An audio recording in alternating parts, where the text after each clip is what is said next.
Hey everybody, welcome back to the channel, and welcome back to BattleTech.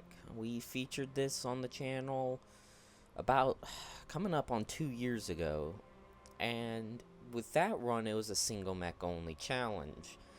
This time around I wanted to do something a little different and really mess with the typical design philosophy of the battle mech. And in this instance I decided to run a no armor run, stripping off all of the armor and mounting only firepower. This actually led to a much more dynamic run than I was anticipating, and was actually a ton of fun to do. So, with that being said, let's get into, can you beat BattleTech without any armor?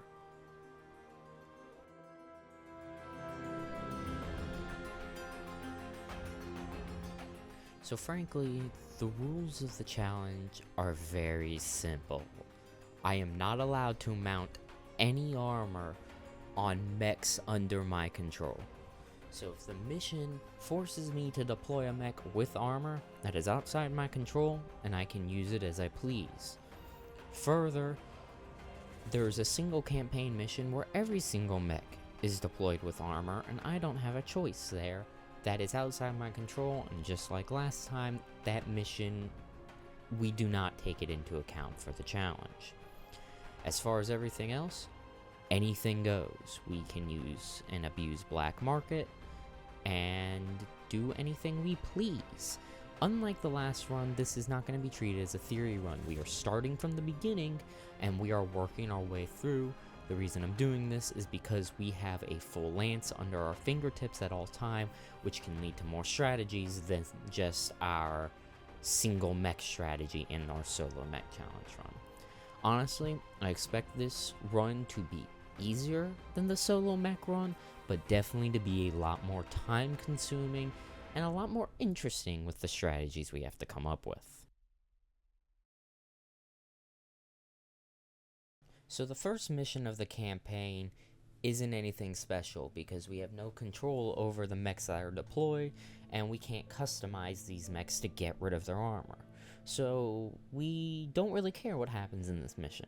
The only notable thing that happens in this mission is, well, two things. One, originally this was going to be a melee only challenge, so the gameplay was not the best because, well, I'm trying to punch everything instead of shoot everything. So this mission definitely ended more poorly than it should have, which leads into the second thing. And, well, I'll just let you see for yourself.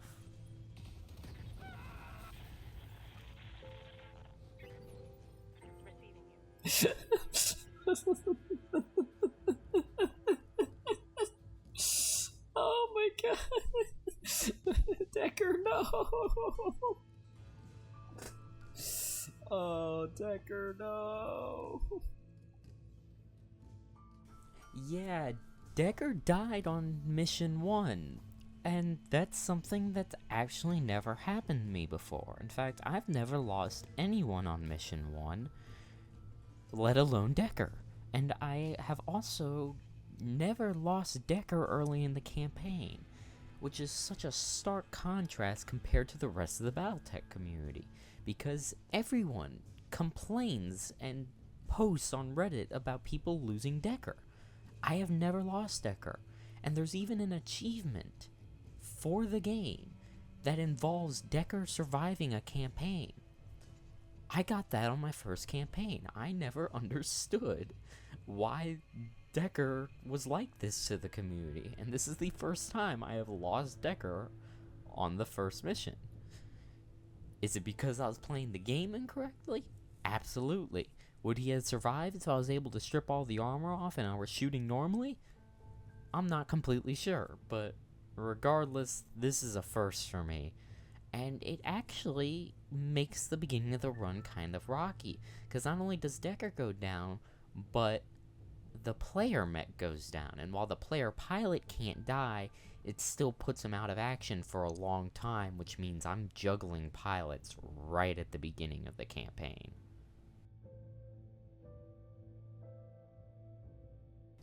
And so we finally get access to our mech bay after this first mission, and as you can see, I'm taking out all the short-range weaponry out of our Shadowhawk after stripping all the armor off, and putting in primarily long-range weaponry, AC-2s, AC-5s, LRMs, etc. That is because, for this challenge, we want as much long range as possible. Short range is a no-go. If the enemy can see us, that means they can shoot us. If they can shoot us, they are likely to crit us, or just flat out kill us. So we want to make sure our mechs are far away from harm's way, which means our spider actually has a very important role in all of this. Our spider can jump really far and is the most evasive. So for once, I am actually using a scout mech for its intended purpose in BattleTech to get eyes on our opponents for the rest of our lands.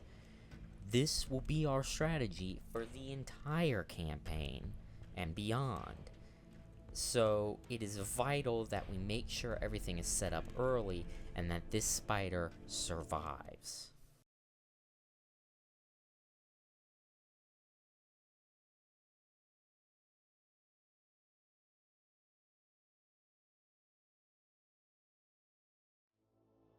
And so now we jump into the first campaign mission of the campaign. This mission is very simple, but it's not quite as easy as our solo mech challenge, believe it or not. Because for our solo mech challenge, we started with the big guys early, and we were just able to crush through this entire mission. But this mission, we have our lowly trained pilots in our glass cannon mechs.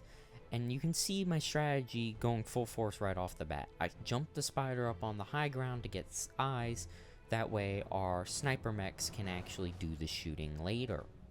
And this will be what we do for every mission from now on. But even still, the enemies see me and they're shooting at me. And the only thing saving my spider is its high evasion and therefore high hit defense. But as more enemies shoot, that hit defense is gonna get much, much lower, and things are gonna get a lot scarier. So my snipers need to kill enemies as quickly as possible, so my spider doesn't die. And now for the scary moment of this mission, where the quick draw and the Shadowhawk show up. This is when I was most scared of taking damage, and if you're paying close attention, you can see that my spider's already taken a fair amount of damage, is in critical condition. So I am legitimately worried that something may happen to my spider, and I'm trying to play conservatively with it. But that means the rest of my lance is going to get shot up. I don't really have a choice here. I've got to go in and I've got to take out this quick draw, which leads to legitimately one of the more scary moments of the entire campaign, because right off the bat I am forced into a brawl. And it's a little rough. I do take some damage, but overall this mission does go off without a hitch. None of the other threats were anything in particular, but I do take some damage, and I take some of the most devastating damage I will of the entire campaign, thankfully.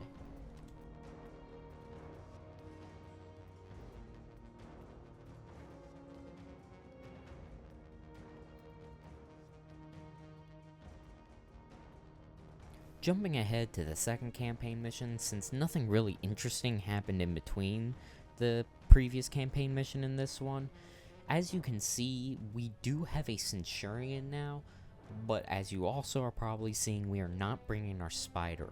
So the spider was actually under repair at this time, and I need to do the campaign mission in order to make the next financial report. So here we are. We don't have our scout, and I didn't think we needed the scout at first, and that may come back to bite me. Overall, though, this mission wasn't too hard at first. We had to get through the turrets and the tanks like normal, and unlike normal, I actually found myself just shooting the turrets directly and not going after the more vulnerable turret generators. I did jump up on the hill at first and took out a few of the generators that way, but 9 times out of 10, I killed the turret instead of the generator. And so we get to the final lance of the mission, and overall, it's going off pretty well. You see right here, we're engaging, I'm sending in my Vindicator bit more aggressively than I probably should, but I have vigilance to kind of back that up. And they're all quarter to half armor, so I think this is a pretty easy takedown. And, well, once again, I'll just kind of show you what happens when you have to play aggressively.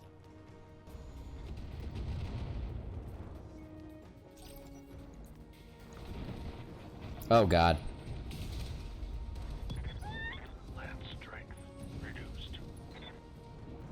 If that's a pilot death, I'm gonna be really upset. Ow! Shit. So the rest of the mission does go off alright other than that. There's no other losses. But Glitch is in fact dead from her mech being destroyed, which means we're down yet another pilot. And this is going to be a common theme in the earlier game where we're constantly managing our pilots because we have no choice but to brawl, leading to some really unfortunate deaths. But thankfully, no one else dies for the rest of this mission. And on top of that, we also managed to salvage the Jaeger mech in this mission, which is absolutely massive. And the Jaeger mech is a mech that you don't normally use because it lacks so much armor and has a lot of firepower. But for this challenge, that's perfect because we don't want armor. We just want a lot of long-range firepower. And this mech will be a powerhouse for a good portion of this campaign.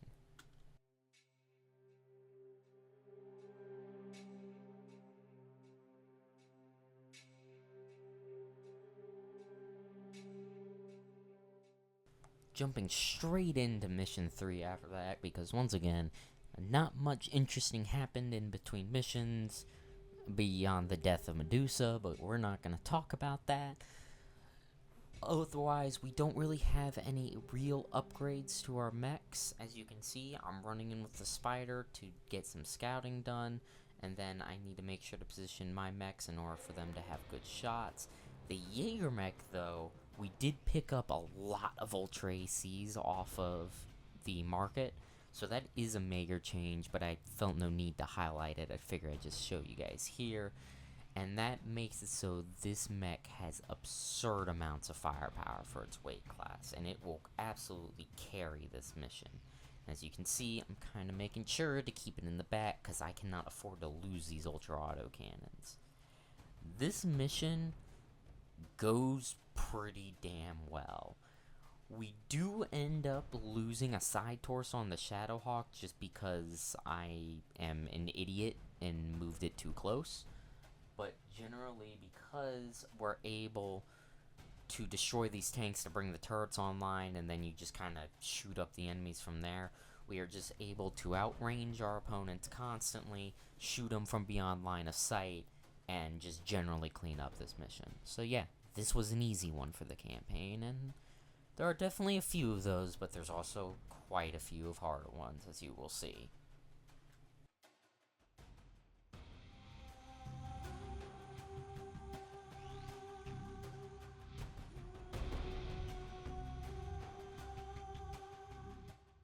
And now we're going to jump into what is probably the hardest mission of the entire campaign. And that is because this mission has a fair number of enemy units who are right in your face almost the entire battle, as well as multiple turrets, both direct fire and LRM turrets. We're still using our Spider, even though it is this brawler map, because I do need to get eyes, but we do have two new additions to the lance. We have a King Crab, which we got incredibly lucky with headshotting, and then we also have an Archer.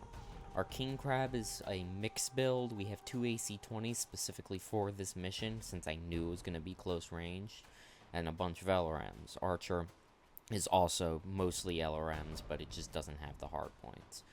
So my plan is to skirt around the left side and get myself distance here, while using the Spider to scout where need be. It, however, doesn't quite go according to plan all the time, because the enemy gets extremely close to us extremely quickly. It's a lot of quick-moving light mechs, and the turrets are the ones doing most of the damage. And as you're about to see, we also do get quite unlucky. Able to blow up two ammo crates. That is the amount we are allowed to load. Commander, I'm wounded.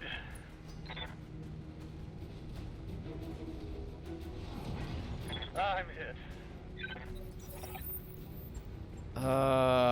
Okay. Fine, game. Be like that, you little shit. Nah, the Griffin's too smart. I'm gonna Oh, need a come medic. on! I'm losing weapon systems.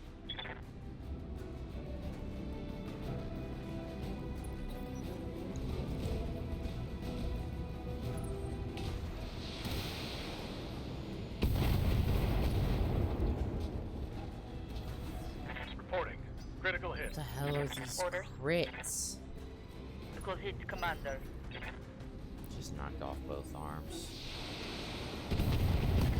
Oh, come on! I lost a weapon.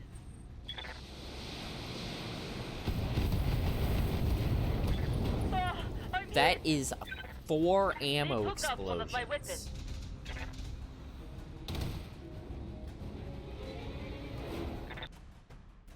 So, despite some of the worst RNG I've legitimately ever had in this game, with 4 ammo explosions as well as the loss of a special gyro, we are able to clean up this mission. It, for a moment there, legitimately looked like a restart, but because our Jaegermech was able to stay in the back and that thing has just such incredible firepower, it was able to pick things off, and we were able to use crates intelligently to destroy enemies where we could. We managed to complete every single objective, which is what I wanted to do because it gives a really good payout this mission, but our repair cost is also going to be incredibly high just due to the atrocious luck with ammo explosions. And unfortunately, we've got a mission to do right after this.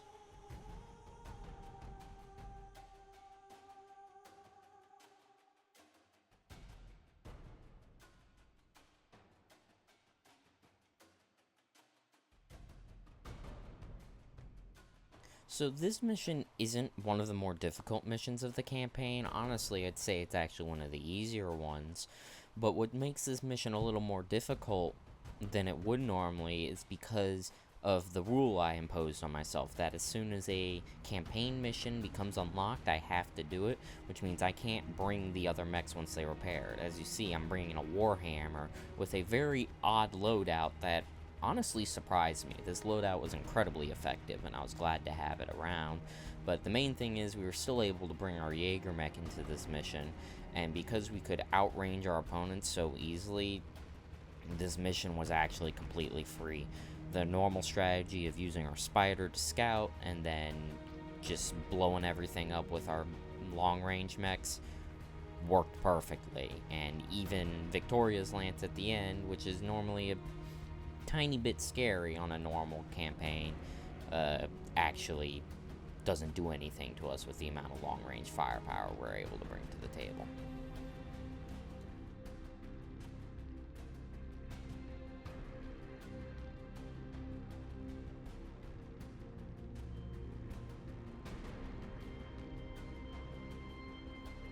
Now we're going to skip ahead a bit to the defense of Smithin. Now, for people who have played BattleTech before, which I assume most of you have, you'll notice that I skipped a few missions. Well, I'm not completely sure what happened, but the footage for the raiding of the SLDF cache doesn't exist. I don't know why, because I'm 99% sure I did it on stream, but I don't have the footage on my computer, and I don't have a Twitch VOD on Twitch. So, I'm not exactly sure what happened to that footage, but the first part is a walk in the park, and part 2 literally doesn't matter because you're given a predetermined lance, and as far as our rules of the challenge are concerned, it doesn't affect the challenge. So, yeah, we're skipping ahead quite a bit, and you'll see I have a much heavier lance.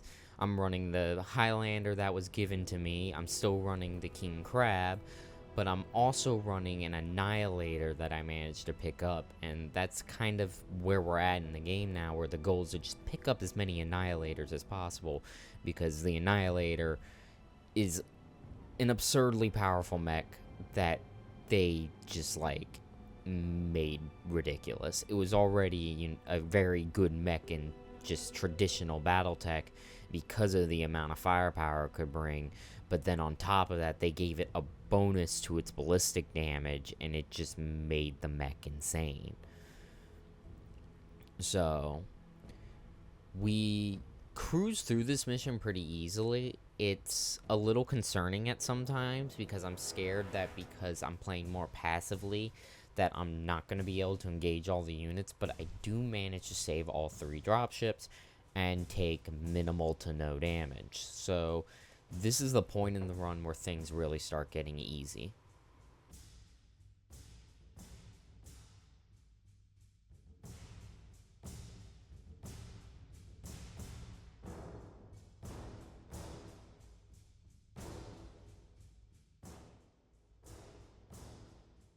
So the next mission is Liberation of Itrom, and frankly, I'm going to go on a bit of a rant for this mission, because this is the worst mission in the campaign, and it's not because it's difficult, it's because it's absurdly easy for where you are in the campaign. This mission takes place after you have obtained your SLDF Highlander, so by this point you are likely running that Highlander and at least 3 other heavy mechs, but likely at least 2 other assault mechs.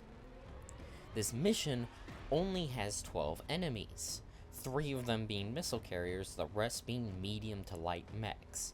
And on top of that, the enemies don't even activate until they get line of sight on you. Why is this mission so late into the campaign? This mission is pathetically easy. And once the enemies activate, you have 4 rounds to kill them before the objective is destroyed. It would be unreal to not kill them in 4 rounds with how little they are. This mission should take place so much earlier in the campaign than it does. Like, you should still be running maybe your first heavy mechs when this mission comes up for it to be a challenge. But, rant aside, because this mission's absurdly easy, it goes very well. There's a slight hiccup where apparently you obtaining line of sight is the same as the enemy obtaining line of sight, because keep in mind we're running rangefinders, which extend our view range. So we should be able to see them before they see us, but the game doesn't treat it like that. The game will treat it as if you see them, they activate. So when going for the second objective, I do fail the ambush because I didn't realize that's how that worked. Took a minor amount of damage, but nothing significant. That was just because the mechanics were acting a way I wasn't thinking it would. But anyways, this mission was nothing, as I explained why.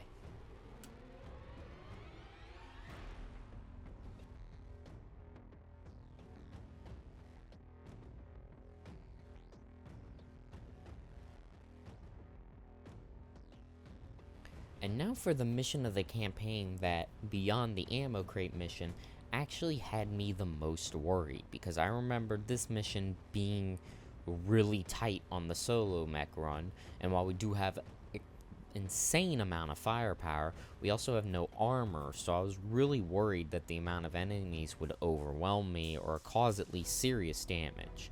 I wasn't expecting to fail it by any means, but there's a lot of equipment on these mechs that I just can't afford to lose. So the main problem is I'm trying to complete the secondary objective, which is to kill that truck. Now, if you're paying close attention, you'll see my spider loadout is now different. I'm running a snub-nosed PPC on the thing. The fact that I was able to fit it was amazing, but this gives the spider now some legitimate self-defense firepower. As you can see right here, I do expose the structure on the APC. I don't take it out, but I wasn't expecting to.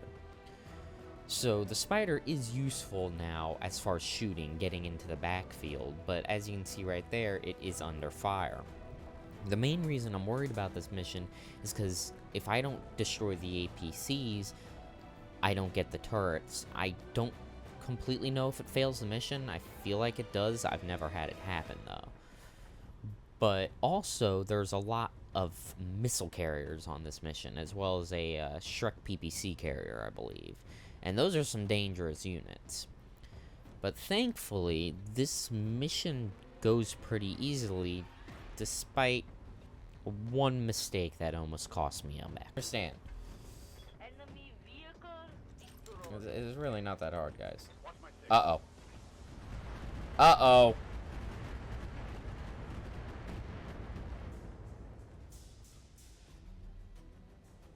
I'm taking internal damage. How the fuck are you alive?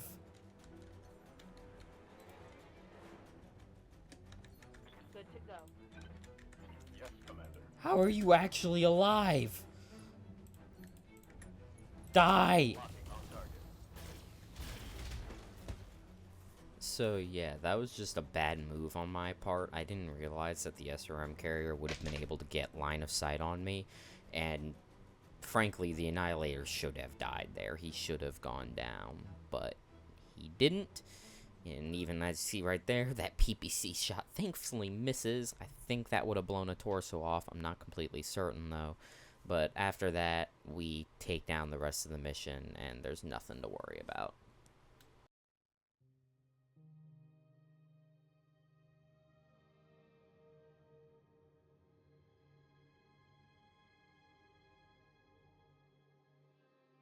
Alright, and then the next mission, one of the final missions of the campaign, is to the data retrieval mission from Alexander.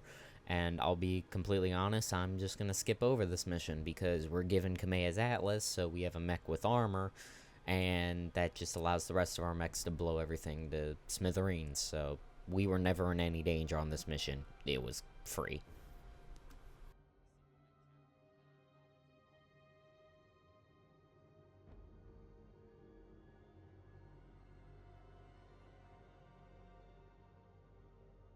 And now for the final 3 missions of the campaign. And once again, because of my self-imposed rule, that means I have to do these 3 missions back to back to back.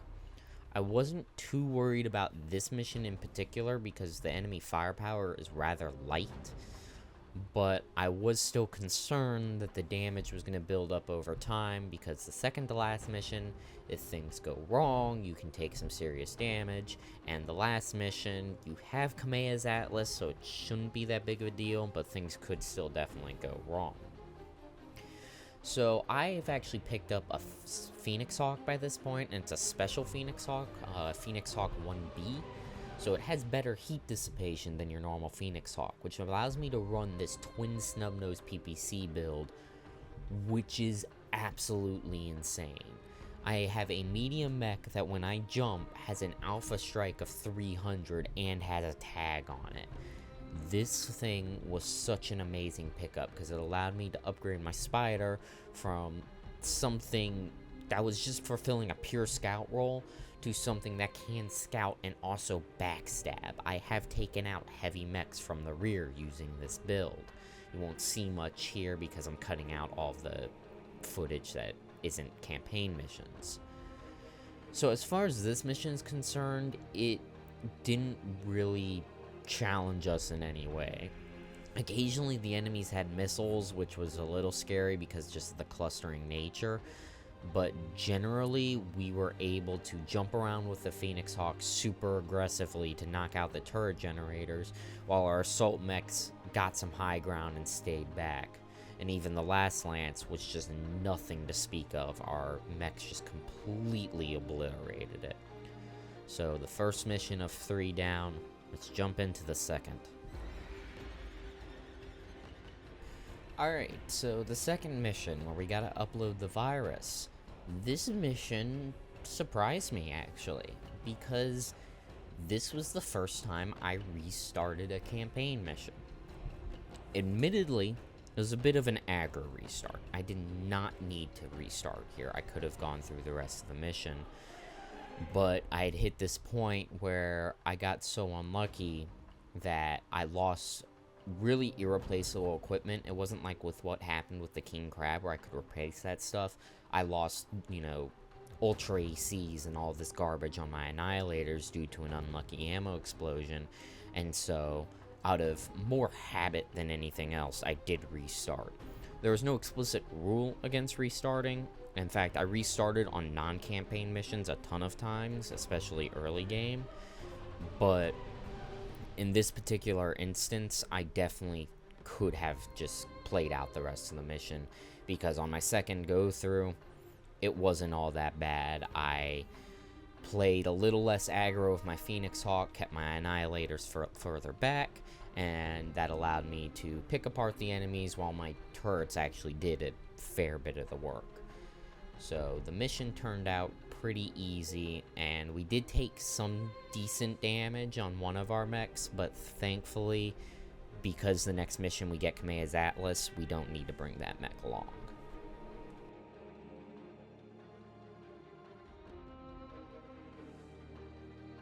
Alright, final mission of the campaign. Now, what's interesting about this mission is, and if you watch the single mech only run, you'll know that I was actually unfamiliar with this mission when I went into it, because they changed it when they implemented the Heavy Metal DLC, giving the pilots all a special ability that reduces the damage they take, but giving Victoria especially some really nasty and dangerous abilities that made the solo mech run not impossible under my rule set, but a lot of people would probably consider it impossible. In this instance, however, Kamea can get crippled by Victoria's abilities. We don't care, because we've got backup firepower. So the plan is, my Highlander with its jump jets is going to jump up on the wall to the left, while my Annihilators are going to stick back and provide that long-range fire support. And hopefully Kamea can tank all the shots for long enough that she doesn't go down. And that's actually pretty possible, because in the solo mech run, Kamea was actually able to take out all three of the supporting units. It was just Victoria that she couldn't take down, because the supporting units are, you know, Jägermech, a Cataphract, and an LRM Awesome. They really don't bring much to the table, but it's just that damn King Crab that's really doing all of the work. So for this run, this mission was easier than the final mission of the solo mecha run, because even the solo mecha run, I just had less firepower, but tanking wasn't a concern. It was firepower that was always the concern, and we have that here. I mean, we've got an Annihilator with 5 Ultra AC5s, for God's sakes. Like, that thing will obliterate anything it looks at. And so, that's the end of the run. A much more interesting run than I anticipated, but also a much easier run than I anticipated. It turns out that no armor is a viable strategy for this game if you want to go full forward into firepower. It was really interesting to play it in a different way, to not use cover as much, because I just wasn't tanking hits. If you want to find a way to spice up your gameplay, do something like this. Change your design philosophy, or just change your deployment philosophy. Change something up. It was really just a lot more interesting than anything else, and a proof of concept that this really isn't as hard as you may think. Now, I've been considering doing a part 2 for this and doing all the Flashpoint DLC. I already started it, and frankly, the Flashpoints have been pretty easy, all things considered, because they're kind of this hybrid scripted and procedurally generated.